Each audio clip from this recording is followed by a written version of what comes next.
the heat, Sirius XM. Okay, it is Dion. As promised, she's here. I can't even build this up. Like I've been talking about it all week. We've been talking about you for years. You know what I'm saying? From the meager days of Love and Hip Hop to I remember I went to your mixtape party, album release party last year. You know what I'm saying? Oh, like you was early. there. Yo, See? I was there. It was like this big. But yo, Crespo and them invited me, so I'm like, oh, I like Cardi. Oh, the girl from the reality show, right? Because this is before Bodak and none of that. So I was Yeah. like, all right, cool, I'll check it out. And like your spark, your energy, there were like maybe 50 people in the joint. But to you, it was like, yo, like these are my peoples. Like I'm connecting. And ever since then, I'm like, there's something about her. Cardi B is here. And now we meet. And now Invasion of Privacy's gold, all that stuff. Now, to me, it looks like this happened overnight for you. How quickly does all of this seem for you? Like, It didn't seem to me quick at all because I just feel like I've been working on this for like 3 years. So it didn't seem like it was to people. It seemed like it was just given to me, and it really wasn't. Yeah. Like, I when I first did my first mixtape, I went to every radio station. I was getting booked in different clubs and everything to host, but every single time I was getting booked to host, I was going to radio stations, every single city. I was shaking hands, I was kissing babies. Yeah. There were some shows that I was doing for radios. Radios be having radio shows and everything. mm-hmm. Some of them I was doing it for For free. free, yeah. You gotta pay them Yep. dues, yeah. Like I was, well, like what is it? Oh yeah, we're just gonna pay your flight and. Mm-hmm. Right, put See you up in a what we see. hotel, and that's gonna be that. You do about 2 or 3 songs, right? Mhm. Right. I know how it is. Yeah. Yes, and for the Gangsta Bitch Volume 1, Yep. I did my own little tour, and I didn't really profit anything from it. Like I was doing parties after the tours, but we was paying for like the venues to do the shows. Mhm. Like the parties, promoters was booking me for it, but the shows I had to pay for it. And I did that for me, and there was some shows there was only 40 people that went, and there was some shows there was like 300 200 people that went. Yeah. That's for my first mixtape. I invested my money in my music and my videos, and sometimes I just feel like I was wasting my time and wasting my money because it's like, yo, I'm ODing. I remember when I spent $65,000. Yeah. So Of your money. This of is my this money. is Cardi's money. Yeah, Like no advance. This yeah. is my money. On one song that I didn't really like, but my manager at the time was like, no, this is very commercial. This is good. The song was called Give Me Shmoney. And I invested $65,000 so I could put the song on mix, and it didn't went nowhere. And I Yeah. feel like I took a L, and I just felt like it's like, why am I investing my money on this? Like I feel like it's never gonna happen. I feel like I need to start opening a cleaning company. I feel like I need to buy a house. Like I was getting very discouraged. A lot of labels was like, well, we gotta see how you do, and like we gotta see how you do on TV because it could hinder your music, and it's like we wouldn't want to sign something like that. Yeah. Some people was just like, yeah, we will sign you for 50,000, and that's really nothing. Right. There must have been a lot of voices in your head, like, what's Yeah. the right thing to do at this point? You know what I mean? Mhm. I want to make sure I don't make another misstep with my career, like with that record. There must have been a lot of like opinions about which way do I go from here and which way is the right way.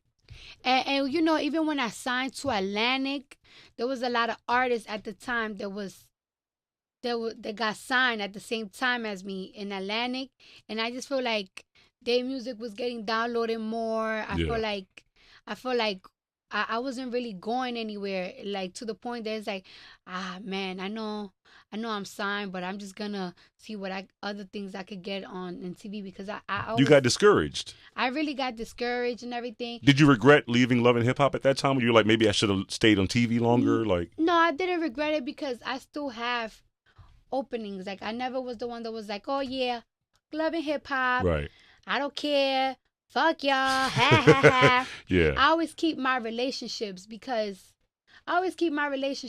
even when I stopped stripping, I wasn't like, yeah, I stopped stripping. What's up? Because it's like I seen girls go on Love and Hip Hop, and then I seen them back at the strip club. Right. So right. it's just like I never want to diss something, and then it's like I'm back in there again. Yeah.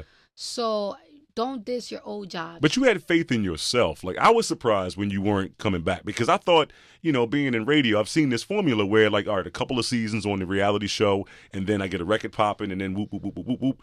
You left at that pivotal time where it's like, nah, I think my music can stand on its own now. I don't really need to kind of make television at this point part of my drive because I believe in myself as an artist. Well, you know what? A lot of people want to tell, like, a lot of people think that it was easy for me because it's like, oh, yeah, you was on Love and HipHop, so you had that platform for your music, or you already had followers, so it was easy for you. It was, like, given to you. And it's just like, people don't understand how much that hindered me. That's why in the first time I was on Love and HipHop, I did not want to even to present my music because it's just, it might just hinder it. And then on top of that, it's just like, come on now, like, they don't really take people that is on reality show serious. So I was like, they not gonna take me serious.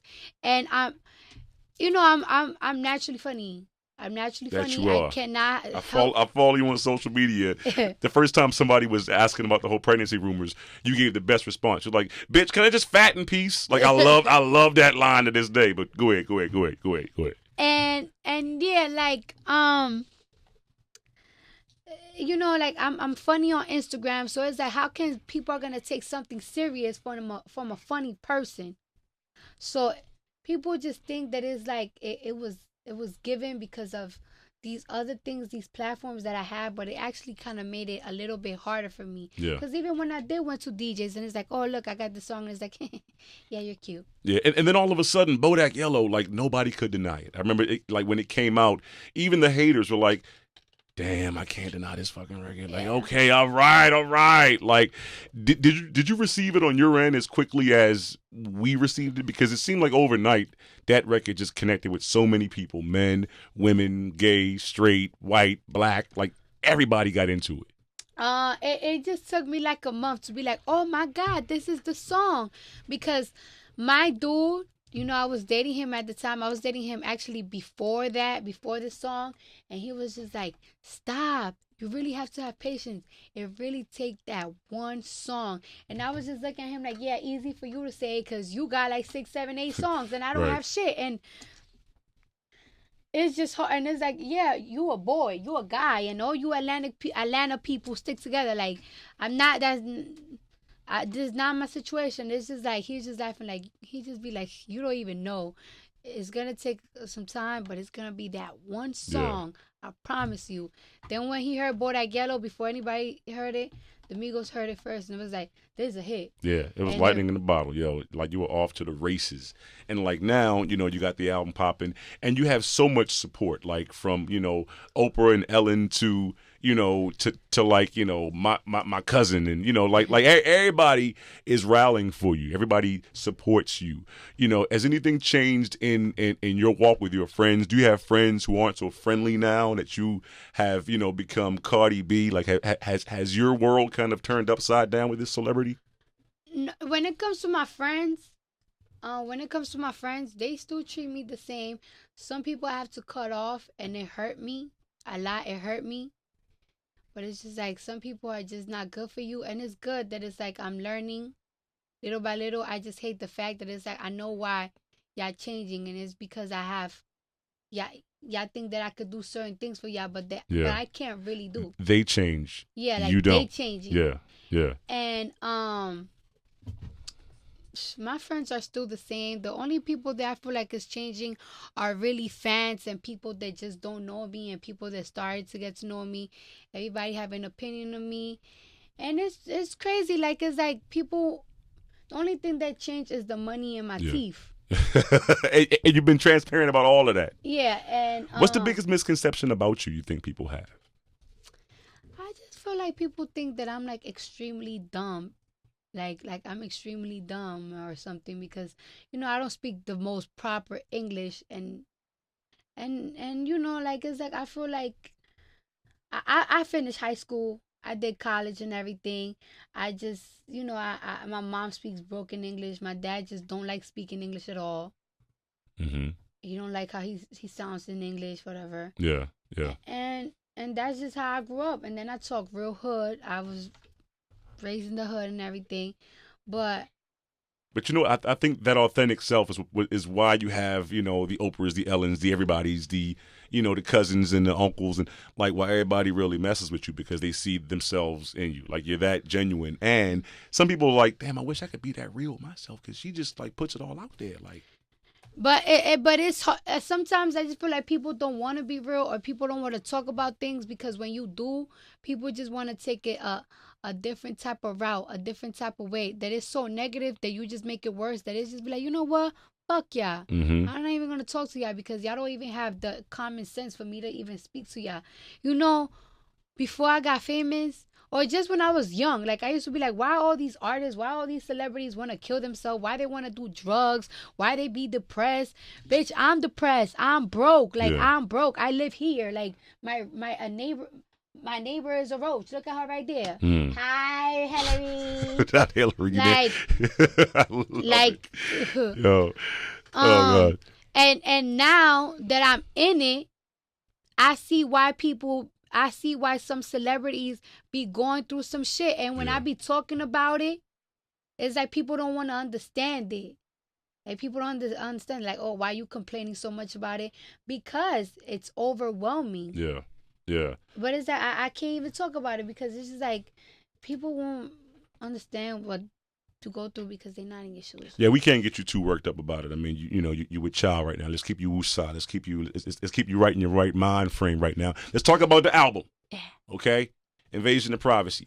For one, I heard that Lauryn Hill had given you some advice early, and I really get a kindred spirit between you and Lauryn because she was also pregnant when her debut album came out, and the album didn't do too bad. all things considered, it's a classic to this day, 20 plus years later. So can you enlighten us as to that conversation, or what kind of energy she put kind of in your spirit? Well, I didn't spoke to her, but it's just like I really wanted to put out the song "Be Careful with Me." Mm-hmm. And first of all, we needed her approval. Yes, that just hit me. That's X Factor, right? To clear the record, right? And it's just like I heard that she do not be clearing records like that. Yeah, that she a very spiritual. I mean, think about person. over the past 20 years, we haven't heard anything from her. Like, I mean, sampled by her on other people's records, right? So when I heard that she personally cleared the record, that she liked the record, I just told myself, I know I'm taking a chance putting a song that people would never expect me to do, but if Lauryn Hill approved it, a pioneer, then it is a go. Yeah. It's a go. So I took my chance, but it's just like, I can't believe this woman approved my record. Like, this is really Lauryn Hill. Like, this is really happening. Yeah.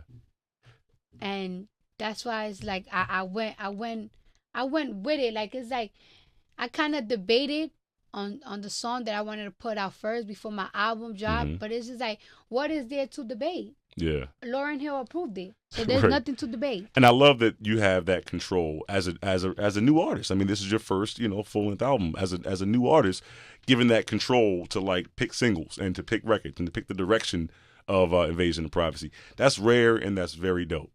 Very dope. And I feel like Atlantic trusts me. Okay. I feel like Atlantic they trust me because I always have like a game plan. Yeah. I always have a game plan, and I always tell them the reason why I think this is gonna work. There has been certain things that I have done behind their backs, and it works. So they be like, you know what? She knows what she's doing. Right. As long as it works, right? Yeah. Right. Right. I can't let you go without talking about Big and Head because our EP, JR, Jackie Ross, the boss, loves that record, loves Project Pat. What was the idea behind doing this update? Is Pat going to join you like on the remix? Like, what can we kind of expect? We play the record on the Heat. We think the record's really dope. How'd that come into play? Well, it's just like sometimes you need inspiration from classic songs. You need inspiration from classic songs. I don't care if people be like, oh, you gotta be original. Why not take something that is a classic? That song is a classic, and it's like, check a head, bitch. And I took it, I made it more girly. Yes. And it was so hard to contact them, and they gave it the stamp, and it's just like, it's a go. and I love that record, and I still twerk to it. That's dope. I hope I could make a video to it because it's like, my body is not like.